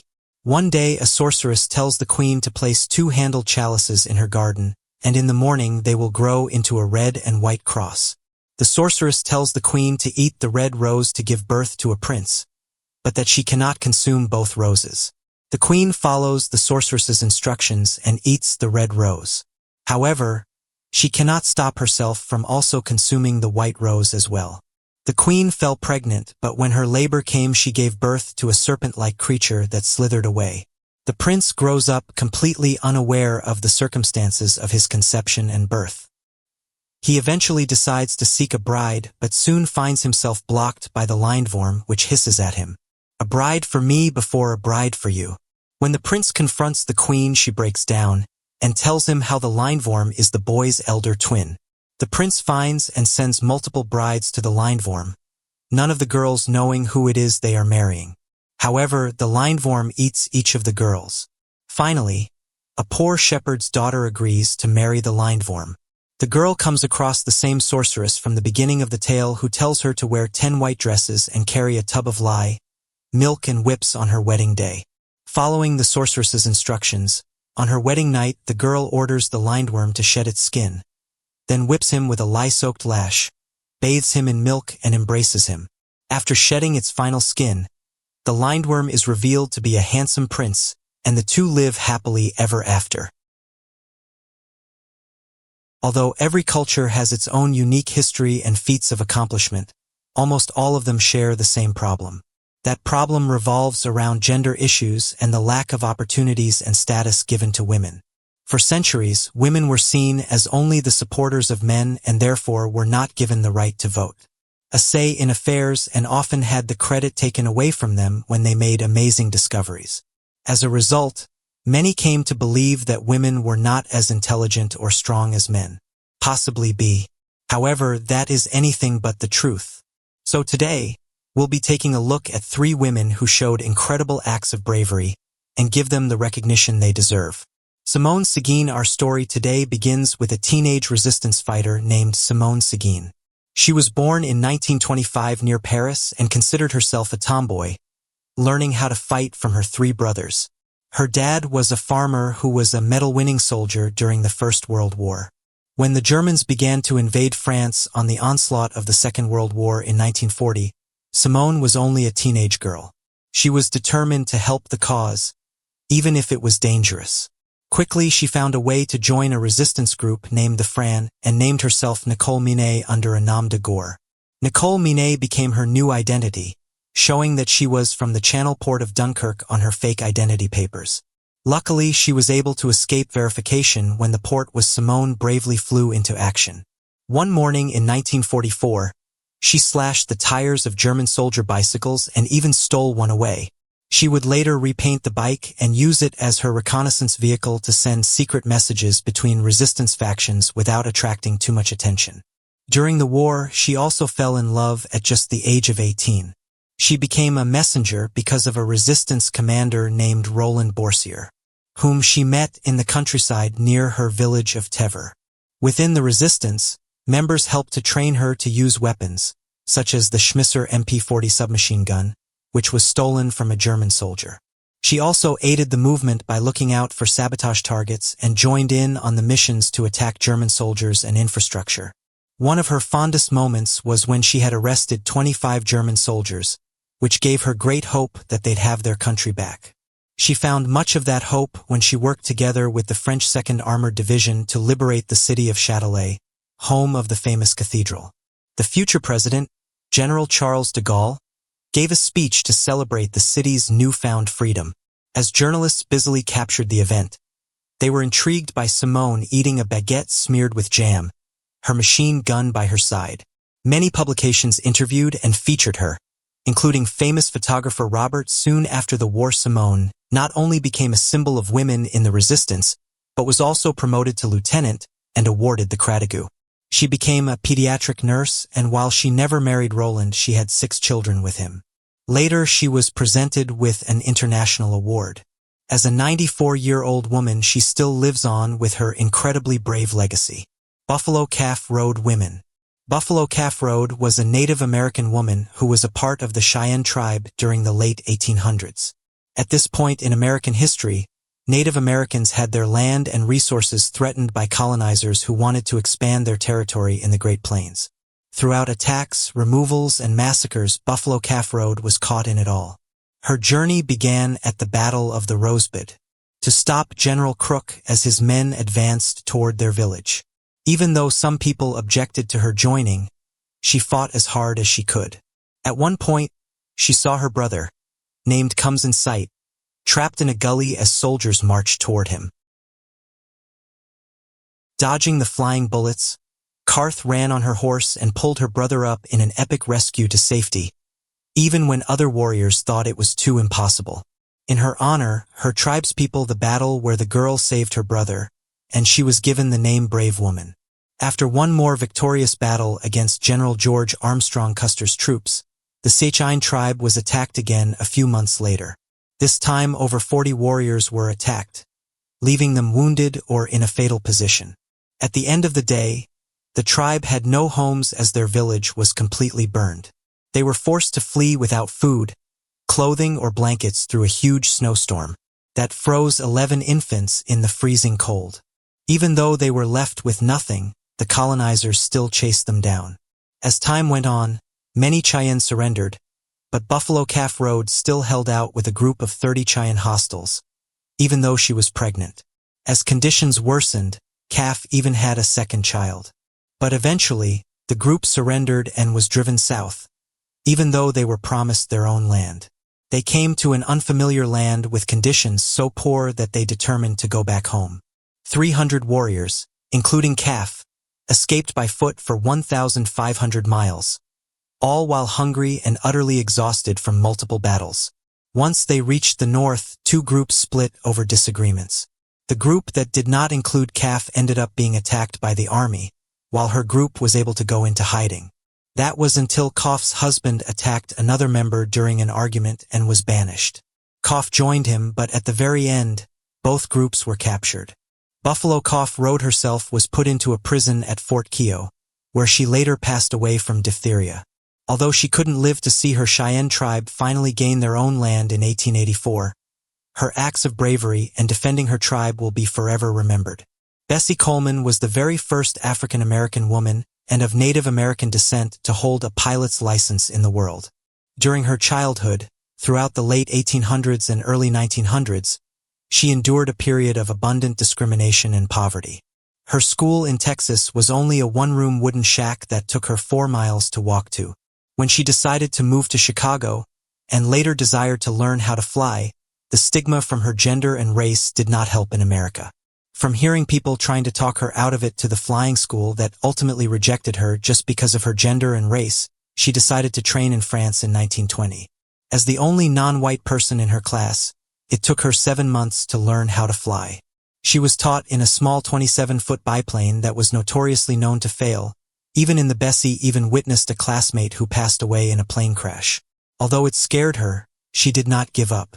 In 1921, she was finally granted an international pilot's license. Upon returning home, many reporters featured her, and she was celebrated as the first African-American female pilot. From there, she did countless air shows. Her first performance took place in 1922 in Long Island, where almost 3,000 people were present. She used her position later to encourage other African Americans to fly and stood up to discrimination by refusing to perform where black people were not allowed. Bessie enjoyed a brave and successful career until 1926 in Florida, where she had her last flight. Along with a Texan mechanic, she was getting ready for an air show when at 3,500 feet in the air, a loose wrench got caught in the control gears and the plane fell. Bessie Coleman tragically passed away. That over 10,000 people attended her funeral, including equal rights activist Ida B. Wells. In the decades following, an annual flyover of the grave was started, as well as a Bessie Coleman Aviators Club. A stamp of her was also issued in 1992. Years since her devastating passing away, Bessie Coleman's legacy of bravery continues to inspire many to defeat the odds and succeed. But what do you make of these three incredible women and their acts of bravery? Explorers, experts, and, on occasion, regular people make incredible discoveries every single day. Sometimes we don't hear about some of the ones that go under the radar, discovered under ordinary circumstances by ordinary people. So today, here at Unexplained Mysteries, we'll be taking a look at three fascinating discoveries. Colombian farmer finds money adding up to $600 million. Jose Mariana Cardelos, a farmer from Colombia, was given a $3,000 grant from the Colombian government to dig on his family's palm oil plantation property. The property had been in his family for over 200 years. Little did he know that he would find himself making one of the largest monetary fines when he started this process. When he began digging a trench for a new irrigation system, Jose discovered something under the ground surface, several large blue containers.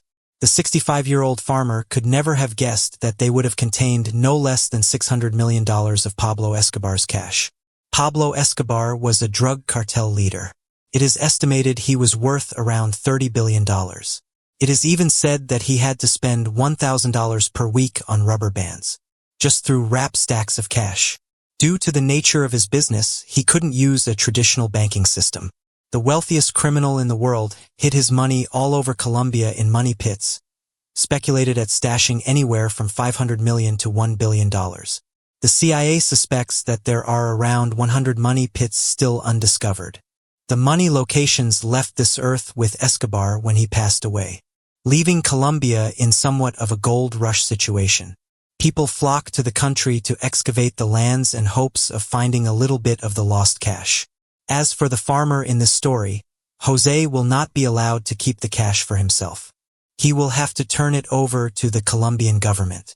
However, the government claims that even though they will seize it, they will use the cash to improve the lives of poor farmers all over the country.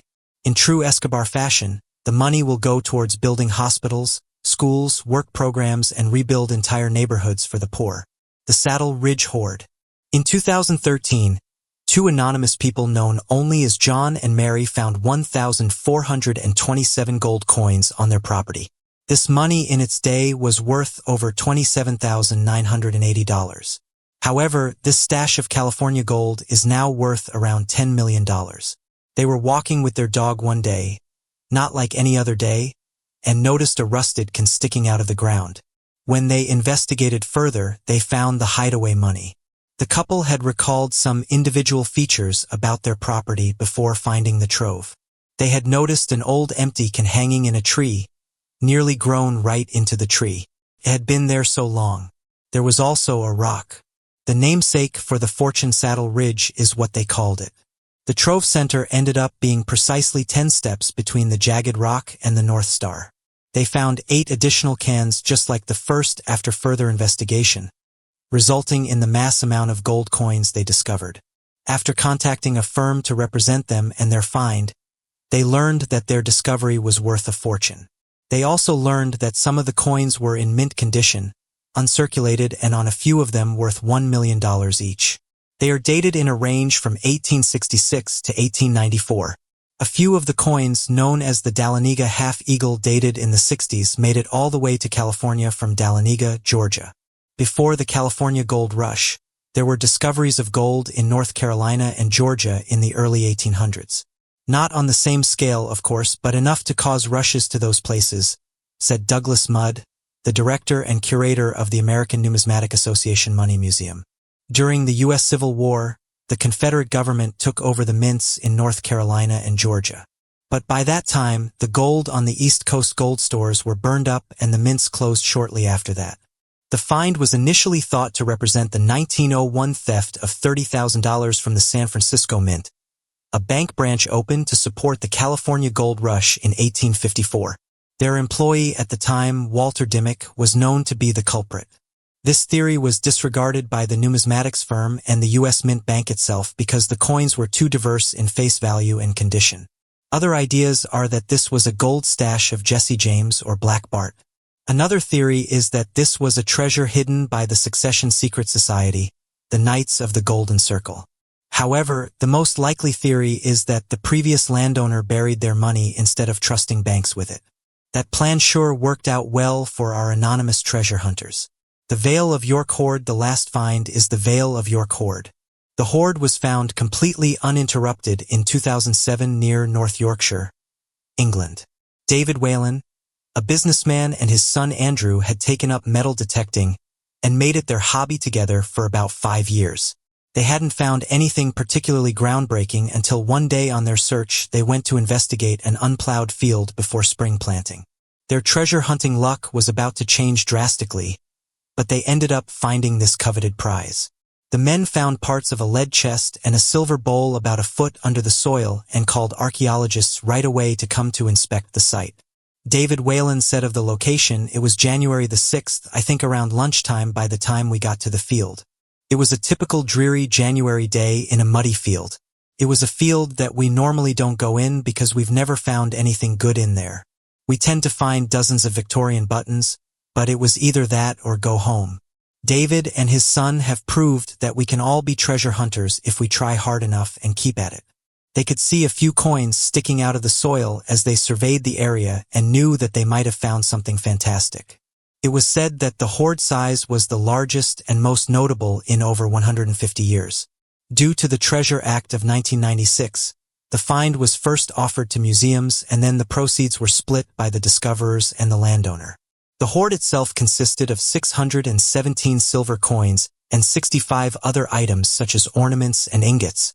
The things were hidden in a vessel lined with gold, either a bowl or a pot that they later called the Vale of York Cup. The coins had various things engraved upon them, everything from spiritual symbols to imagery, giving clues about newly Christianized Vikings and their religious leanings. Given Vikings' nomadic behavior, there were pieces from all around the world: North Africa, Afghanistan, Ireland, Russia, Scandinavia, and more. The hoard was acquired by York Museums Trust and the British Museum with plans to display the collection in the Yorkshire Museum. The reserve was then circulated in museums in Berlin, London, and notably in the British Museum's Viking exhibition. Its latest circulation was in 2017 on a touring Viking expedition entitled Viking: Rediscover the Legend. So as we've seen today with our discoveries of $600 million, the Saddle Ridge Hoard and the Vale of York Hoard, it seems there's some kind of treasure all around us just waiting to be discovered. You don't have to be an explorer or someone who is an expert in the field to know what you're looking for, just like the people we've heard about today. But what do you make of these interesting and fascinating finds? Whether you are a believer or a full-blown skeptic, haunted locations are bone-chilling places that can freak out even the most science of people. Many people from all over the world have had many run-ins with the supernatural and paranormal. So today we'll be taking a look at 3 haunted locations and the events which have occurred. Old Tonopah Cemetery. The loss of life can sometimes linger around. The most common place for supernatural occurrences to happen is a cemetery. A cemetery from the old town of Tonopah is no different. Once a thriving mining village, Tonopah became a hub of activity in the developing west of America due to the discovery of silver deposits in the sandy terrain, which turned out to be one of the biggest in Nevada history. Tonopah fared a similar fate to most American mining towns. Population rates went up and down, as did the town's economy. Still, Tonopah never quite managed to become a total ghost town. In fact, Tonopah still continues to be active today with just a small population of around roughly 2,000 living residents. Tonopah's unaccounted population lives in the Old Tonopah Cemetery. First created on May 7, 1901, to mark the grave of Mr. John Randall Weeks, the cemetery continued to be in use for another 10 years before it outgrew the plot of land it resided on. From there, the town needed a cemetery, which led to the creation of the site that still exists today. The old cemetery is one that sees the most supernatural activity. Over 300 souls currently rest at the cemetery, including many of those who originally settled the small town. Many of those original citizens all passed away at the hand of a mysterious illness named the Tonopah Plague. The plague managed to tear through the town's residents, and to this day the source and details of the illness have never been uncovered. Less than a decade later, roughly 14 miners passed away due to a mining accident known as the Tonopah Belmont Mine Fire. Other residents of the graveyard include Big Bill Murphy, who passed away saving miners at age 28, as well as Nye County Sheriff Thomas Logan. To make things creepier, the old cemetery is also located right next to a clown motel. Safe to say, this place has got to be one of the most concentrated locations of spooky happenings. Dean Hill Cemetery. The locals call the Dean Hill Cemetery the Rev on account of the many Revolutionary soldiers that were laid to rest there. Starting in 1791, the burial ground began as a place to rest Revolutionary veterans as well as their families. Unsurprisingly, the place has been a hub of spiritual activity for hundreds of years, with the site slowly crumbling due to neglect and vandalism that has left many of the gravestones in piles of rubble.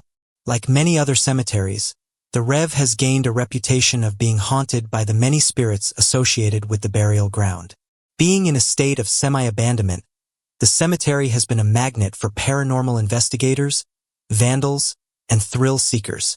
One of the most common sightings from amateur ghost hunters is reports of spectral soldiers wandering the desolate graveyard with glowing eyes.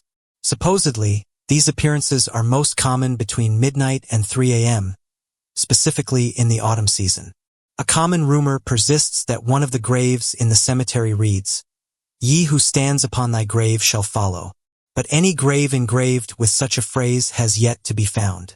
In the modern era, the site has been surrounded by macabre tales of devil worship, satanic rituals, and cult activity. Dean Hill Cemetery is supposed to be the ground for animal sacrifices, as well as strange rituals. Urban legends emerged in the late 1980s and early 1990s surrounding a ritual that managed to open up a portal between our world and another. Perhaps this is the reason why visitors to the cemetery report feelings of unease and an unnatural atmosphere. Another legend also who was found with severe burns on the road nearby to the cemetery, as well as the story of 2 missing teens who were last seen at the cemetery but then were never found. Yet another legend refers to an accidental attack where the victim was buried just beyond the cemetery's wall. One report also speaks of a young girl that passed away after crashing her car into a tree on Caswell, is a hot spot for misery and the loss of life. Perhaps the centuries of lives lost associated with the cemetery have given it an unholy energy that draws in evil spirits to haunt the living world. There's an undeniable eeriness to the place that many people still avoid. St. Omer Cemetery, Witchgrave, Illinois, is filled with mile after mile of farming fields. The vast vistas of corn help to mask many abandoned and long-forgotten sites that have attracted significant ghost activity. One such site is the St. Omer Cemetery, Witchgrave. St. Omer had the same fate as many colonial towns in the U.S., left to ruin for decades. Yet the town still draws visitors from far and wide due to a signal monument that lies in the ghost town cemetery. The point of interest is known as the Barnes Monument, a large sphere made of stone that sits atop of a pyre made from the same rocky material. Not only does the grave stand out due to its unusual design, but it's also the only grave in the entire cemetery that doesn't face an east to west direction. Instead, the Barnes Monument points north and south.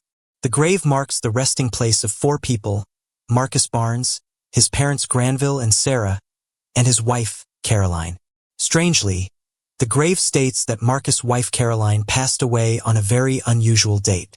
According to the inscription, Caroline passed away on February 31st, 1882, a date that does not exist. The story goes that Caroline Barnes was actually a witch practicing the dark arts. Whether this was true or not, Caroline was certainly likely to have been accused of being a witch during the witch trials. Reports state that she was either hanged, burned, or buried alive for her supposed crimes against God. Legend also states that the ball on top of the grave is a crystal ball, which passersby can reportedly see glowing on moonless nights. The supposed reason for the impossible date on Caroline's gravestone is based on witch folklore. According to the rules of witches, it was possible for witches to rise from the grave on the same date they passed away. Therefore, if Caroline's date was fake, the townspeople may prevent her spirit from rising beyond the grave. Other passed-down stories of the strange grave involve photography of the grave being unable to develop, and that the grave has been used as a center for strange rituals related to the occult. And while digital photos seem to be completely unaffected by the grave's supposed powers, there is no denying that the grave is visited frequently by a number of spiritually interested individuals, as shown by melted wax candles that can be found on the sphere throughout the year. Like many executions during the period that Caroline was alive, there was very little in terms of evidence of her witchcraft. Historical evidence seems few and far between as well, and legend of Caroline Barnes seems to be a byproduct of the grave itself, not the other way round.